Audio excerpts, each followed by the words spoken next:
Hello mga ka-trio, kamusta tayo? Mag-share lang naman ako ano yung ginagawa ko araw-araw bago pumasok. Ay, muni-muni muna tayo. Eh? Eh? Eh?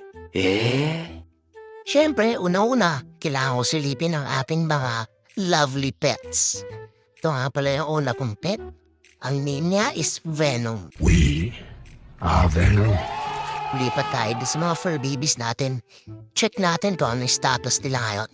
Alam ko gutom na yung mga yan. Sigurado ako. Hi Kuya Morris. Ano ba yan? Wala sa Ate Madsi tsaka sa Ate Martini? Sakto. Maganda yung panahon. Makapag-prepare na nga. Ligo time na muna. Para maalis na tayo. Let's go. Oh, yun no. Biyahe na tayo. Suot ko na atong malupit na helmet. Evo yan, men. Ito na, rides na tayo. Siyempre dapat yung tugtugan natin ni medyo papogi lang.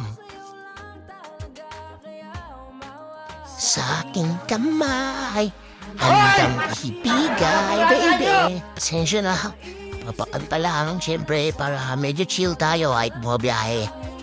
Alam niyo, dapat good vibes tayo para pagdating natin sa opisina, is ready tayo magtrabaho. Yun lang yung focus natin. Di tayo masisira niyan sa boss natin. Lagi din natin sasamahan ng dasal kung ano man yung mga ginagawa natin. Aray ko po, may nadisgrasya pa. Ingat lagi guys. Yun, nakarating din. Safe. Dito na ako sa work. Sa logistics nga pala ako nagtatrabaho. Kami nagpapadala ng mga cargo nyo. May tracking, sea, air. Kontakin nyo lang ako pag meron kayo papadala. Thanks for watching guys.